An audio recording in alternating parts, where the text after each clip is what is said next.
Grüße euch, liebe Zuseher.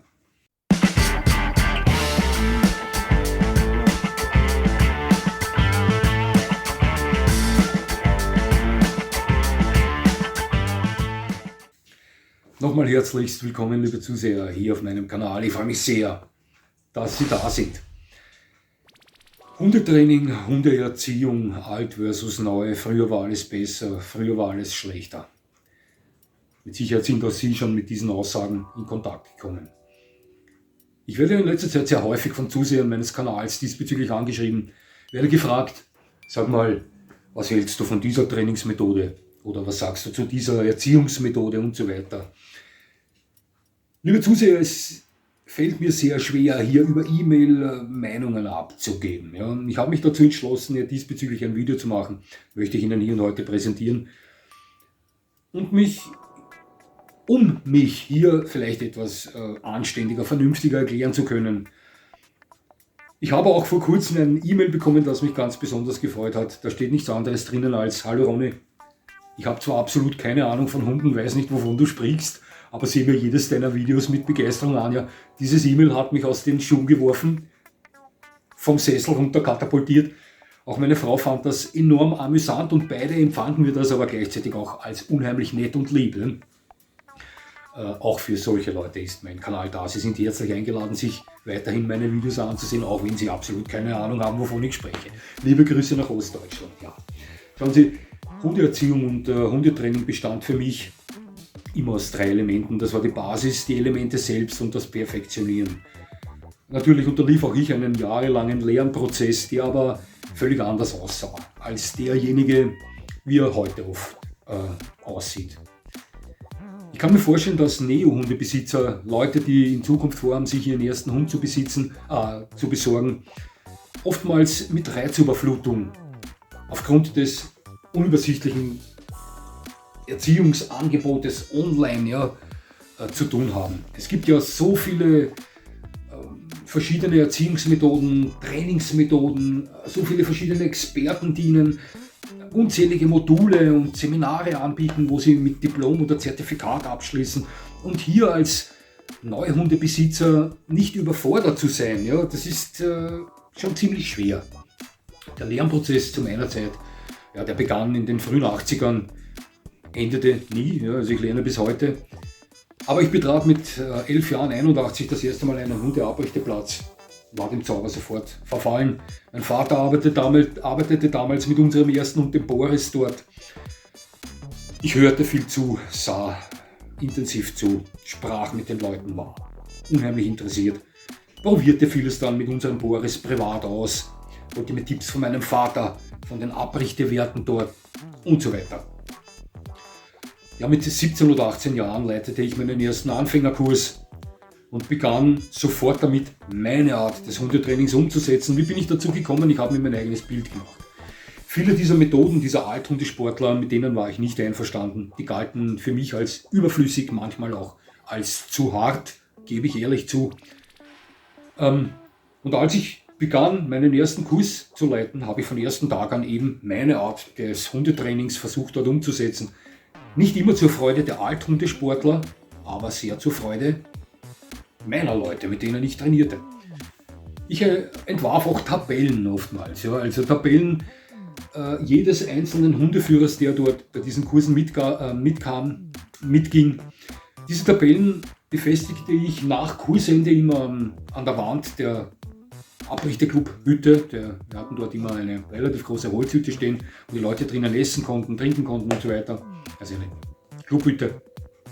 Auf diesen Tabellen schrieb ich drauf, was mir besonders gut bei der Arbeit gefallen hat, was mir weniger gut gefallen hat, woran der Hundeführer mehr arbeiten soll. Das waren hauptsächlich zu 99% Dinge, die mit dem Hundeführer selbst zu tun hatten, nicht mit dem Hund. Ja. Wir sprachen viel bei unserem Kurs, also rein die Theorie, bevor wir wirklich loslegten, nahm oftmals 20, 25 Minuten ein. Also die Leute standen schon, wann geht's endlich los? Aber daran lag mir sehr viel Wert. Ich versuchte den Leuten immer klar zu machen. Es lernen immer 80% der Hundeführer und nur 20% der Hund und so weiter. Machten unkonventionelles Gerätetraining, schweiften oft von diesem typischen monotonen Gebrauchshundetraining ab. Als Ergebnis fuhr ich Anfängerkurse ein, die sich merkbar schneller entwickelten als die Anfängerkurse bei meinen Vorgängern, möchte ich mal sagen. Das fiel dann auch den Altsportlern ein, also die wurden immer leiser mit ihrer Kritik und so weiter. Und wenn es doch noch eine Kritik gab, dann stellte ich mich der. Also ich war damals bei meinem ersten fortgeschrittenen Kurs vielleicht 19 Jahre alt, aber ich war schon so, sage ich mal, standfest in meinen Überzeugungen, dass ich auch Diskussionen mit den erfahrensten Hundesportlern nicht aus dem Weg ging und meine Einstellung vertrat. Ja. Also das setzte sich durch. Ja, wurde Figurant in der Zwischenzeit, machte dann die Ausbildung zum Vorrichter für mehrere Hunderassen und so weiter. Und bis heute trainiere und erziehe ich meine Hunde auf diese Art und Weise. Meine Hunde haben alle keinen Zweifel daran, dass sie nicht wegzudenkende, für uns sehr wichtige Rudelmitglieder darstellen.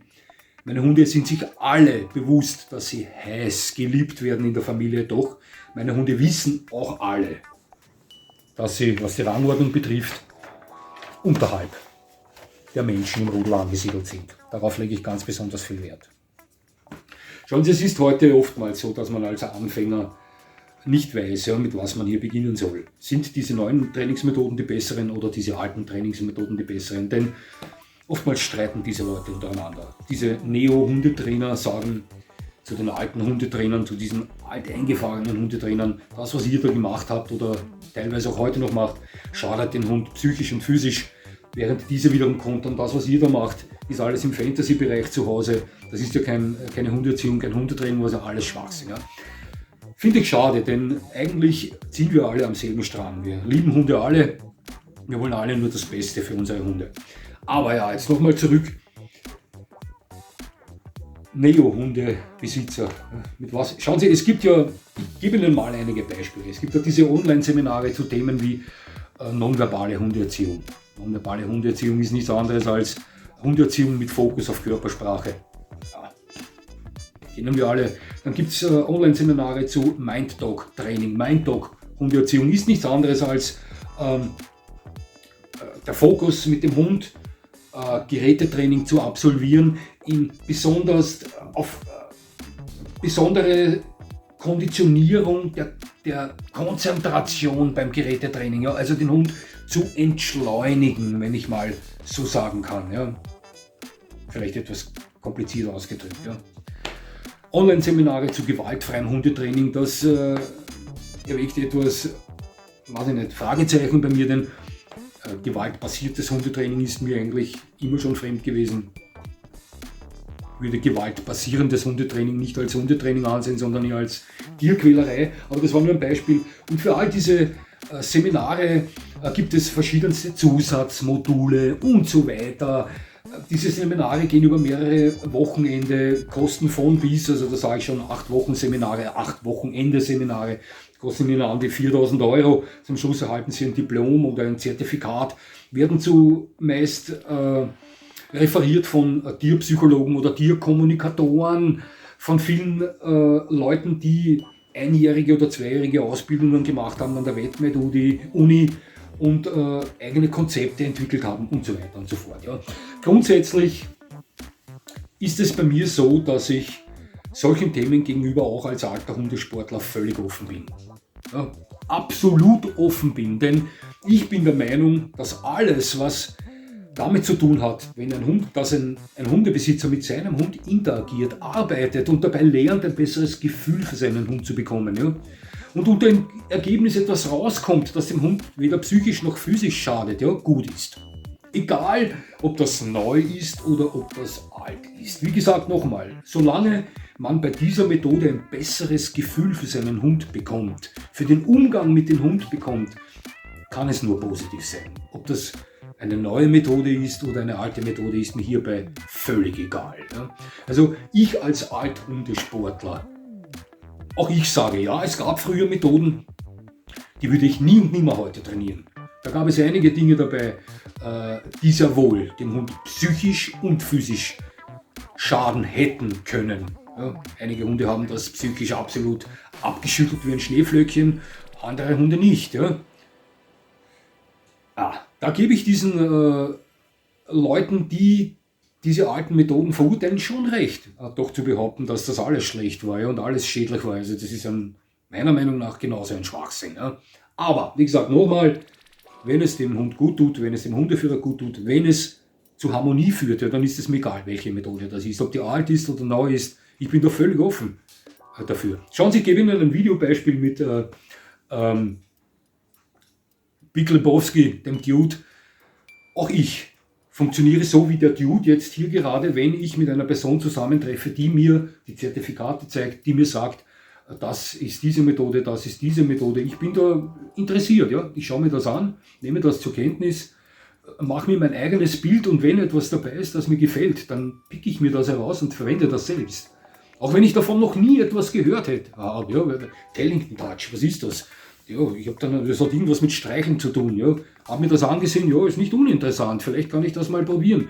Kannte das zuvor noch nicht. Ja. Wenn mir jemand davon erzählt, dann höre ich mir das an.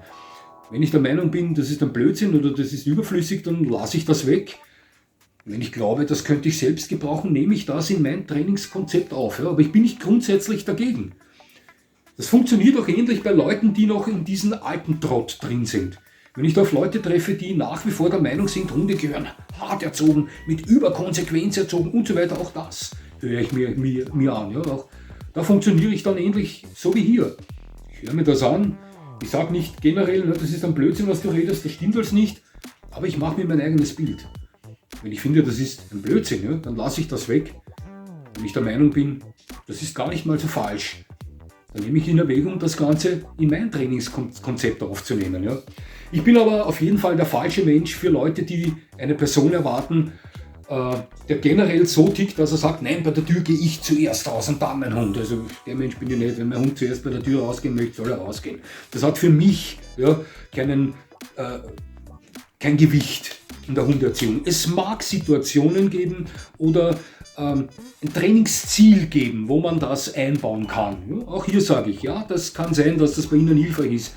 Bei mir ist es nicht hilfreich. Ja. Also bei mir macht es absolut keinen Unterschied, ob mein Hund vor mir bei der Tür rausgeht, bei der Haustür oder nach mir. Ja. Aber es mag Situationen geben, wo das zutreffend ist. Das spreche ich niemandem an. Ich bin aber mit Sicherheit auch der falsche Mensch, wenn Sie eine Person erwartet, die sagt, mein Hund und ich ist ein gleichberechtigtes Lebewesen. Also mit Sicherheit der falsche Mensch, denn ich sage Ihnen was. Und das garantiere ich Ihnen. Es gibt sehr harte Hunde. Sie wissen ganz klar, dass nicht jeder Hund charakterlich gleich funktioniert. Es gibt Hunde, die kommen schon mit Schliff und mit Härte auf die Welt. Ja. Die werden nicht durch Sie so, durch die Erziehung so, sondern die sind generell dominant. Die steckt in ihren Genen drin. Und wenn Sie dann einen vielleicht noch körperlich substanzvollen Hund auf diese Art und Weise erziehen, und da werde ich nie von dieser Meinung weggehen, ja, da kann es Ihnen leicht passieren, dass Ihnen mal so geht wie hier in diesem Video mit Tony Montana und Frank Lopez. Nämlich der Hund ist dann Tony Montana, also Al Pacino, und Sie sind Frank Lopez. Ja. Ich befehle es dir jetzt, verschwinde! Was? Du gibst mir einen Befehl? Amigo, also die Einzigen in dieser Welt, die mir Befehle geben, sind meine Eier. Hast du welche? Hast du Eier? Also ich garantiere Ihnen, also wenn Sie auf diese Basis mit Ihrem Hund arbeiten, also dann kann Ihnen das sehr schnell geschehen. Und wenn das mal geschieht, dann und Sie so handeln, da wie Frank Lopez davon weggehen, dann haben Sie schon verloren. Ja. Generell sei gesagt, wenn es zu hart wird in der Hundeerziehung, bin ich raus. Ja.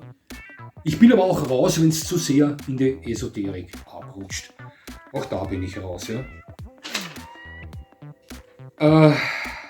Wovon ich allerdings auch noch überzeugt bin, ist der Fakt, dass nicht jeder Hund für jede Trainingsmethode geeignet ist. Ja. Also es gibt schon Hunderassen, für denen sich diese Trainingsmethoden, die da schon fast in diese Esoterik hineingehen, eventuell vielleicht eignen könnten. Ne? Andere Hunde laufen ihnen da charakterlich völlig davon. Also auch da bin ich davon überzeugt. Ja. Aber eines muss ich noch unbedingt betonen, und hier muss ich mit wehenden Fahnen vor den Abrichtesportlern hergehen. Ja. Das liegt mir am Herzen, das muss ich sagen. Ja. Also, es gibt ja verschiedene Qualitäten von Abrichteplätzen. Es gibt Abrichteplätze, Hundeabrichteplätze, Hundesportclubs, die mehr Stammtischen in Gasthäusern ähneln. Also wo der Hundesport selbst eigentlich nur nebensächlich betrieben wird, wo es als Hauptsache gilt, dass man sich trifft auf ein Bier oder auf ein Gläschen Wein und so weiter. Ja. Also ja, das sind, wie soll ich sagen, das sind eher nicht die richtigen Adressen. Aber es gibt auch wirklich sehr gute Abrichteclubs. Es gibt sehr gute Hundesportvereine. Hundesportvereine, wo man mit jedem Hund hingehen kann, wo man nicht von oben herab angesehen wird. Denn ich habe da erst vor kurzem von einem Zuseher meines Kanals erfahren, dass er mit einem weißen Schweizer Schäferhund auf einem Abrichteplatz, wo hauptsächlich deutsche Schäferhunde zu Hause waren, trainieren wollte, der aber dort erfahren hat von mehreren Leuten, einen Schäferhund hat eine schwarze Schnauze und keine weiße, und der dann mehr oder weniger wieder wegkomplimentiert wurde, also als nicht willkommen sich gefühlt hat dort, wenn ich so ausdrücken kann. Ja. Also auch von solchen Adressen sollten sie die Finger lassen. Unser Abrichterplatz hieß übrigens Allgemeiner Kynologischer Club, und so lebten wir das auch, denn bei uns konnten alle Hunde trainieren, egal ob Mix oder Chihuahua oder Irish Wolfhound, und das finde ich auch ganz toll. Nochmal zurück, es gibt wirklich sehr gute Abrichterclubs. Es gibt Hundesportclubs, wo sie ein sehr kompetentes, sehr gutes Team finden werden. Wo die sind, diese Aufgabe kann ich nicht für sie übernehmen, aber es gibt sie. Das garantiere ich Ihnen. Ihre Aufgabe ist jetzt, diese zu finden. Warum empfehle ich Ihnen das? Nun, Elemente wie nonverbales Hundetraining, Mind-Dog Hundetraining oder gewaltfreies Hundetraining, ja, das sind alles Dinge, die habe ich schon in den 90ern versucht zu vermitteln auf den Hundeabrichteplatz. Nur hat das damals anders geheißen. Damals ist das einfach nur Hundeabrichtersport. Ja. Ich hoffe, ich konnte den einen oder anderen meine Einstellung dazu erklären. Vielleicht habe ich den einen oder anderen Neo-Hundebesitzer auch hier weiterhelfen können. Es ist sehr leicht, hier heute überfordert zu werden bei solchen Dingen. Ich sage nochmal, wenn Sie einen sehr, sehr guten Abrichteplatz finden, ist mit Sicherheit zu finden. Ja, haben Sie dort alles inklusive. Das ist meine Meinung und dabei bleibe ich. Es hat mich sehr gefreut, dass Sie mir zugesehen haben. Selbstverständlich würde ich mich freuen, wenn Sie mir weiterhin zusehen, und jetzt wünsche ich Ihnen noch einen schönen Tag. Das war's schon wieder.